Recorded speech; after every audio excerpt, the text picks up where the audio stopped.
Welcome to HBN TV.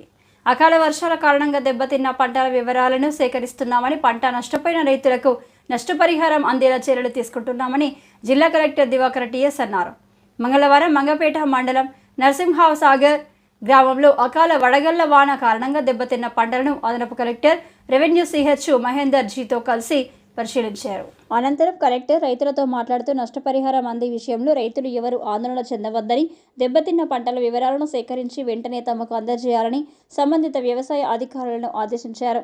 రాష్ట్ర ప్రభుత్వం దెబ్బతిన్న పంటల వివరాలను అందజేయాలని ఆదేశించడం జరిగిందని, నష్టపోయిన రైతుల వివరాలను సేకరిస్తున్నామని వివరించారు.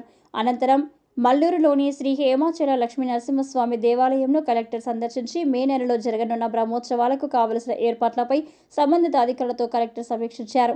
ఈ కార్యక్రమంలో తహసీల్దార్ రవీందర్, సంబంధిత అధికారులు తదితరులు పాల్గొన్నారు.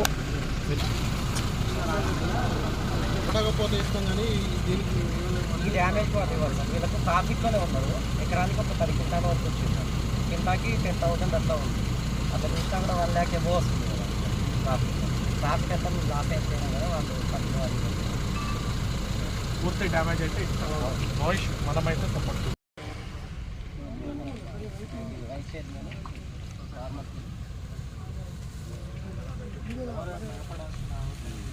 వారిగా కూడా రిపోర్ట్ తయారు చేసి ఇమీడియట్గా పంపుతాం. ప్రతి ఒక్కళ్ళకి మనకి ఎకరానికి 10,000 రూపాయలు ఇమీడియట్గా అర్జెంట్గా మనకి ఇచ్చేస్తాం. తర్వాత మిగిలిన డ్యామేజ్ బట్టి కూడా మనం క్రాప్ తీసుకోవచ్చు. మీరు రైతు బీమా యోజన కూడా తీసుకున్నారు కదండి ఇన్సూరెన్స్? సార్ పిఎంఎఫ్బీవై అవ్వలేదు సార్. ఎందుకు గవర్నమెంట్ ఈ సంవత్సరం నుంచి ఇంప్లిమెంట్ చేస్తామన్నారు కానీ తీసుకోలేదు.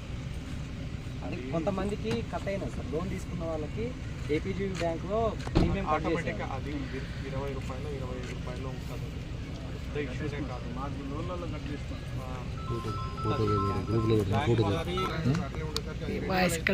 మాఫీ అయింది కదా, ఎవరికి 50% కూడా 2 లక్షలు చాలా మంది ఉన్నారు సార్. కొంచెం ఇది 100% మీకు భయపడాల్సిన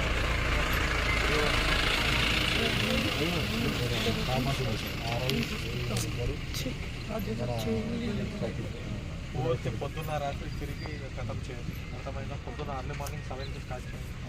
ఎండ వచ్చిన కథం చేసే సాయంత్రం మళ్ళీ 3 నుండి పెట్టుకోండి. టెనెంట్ ఫార్మర్స్ ఎక్కువ ఉన్నారు సార్. అది ఉన్నా సరే ఏ ఫార్మర్ అయితే టెనెంట్ ఫార్మర్ అయినా పర్వాలేదు, ఎవరు కౌలుకి తీసుకున్న భూమి కూడా పర్వాలేదు. భయపడాల్సిన అవసరం.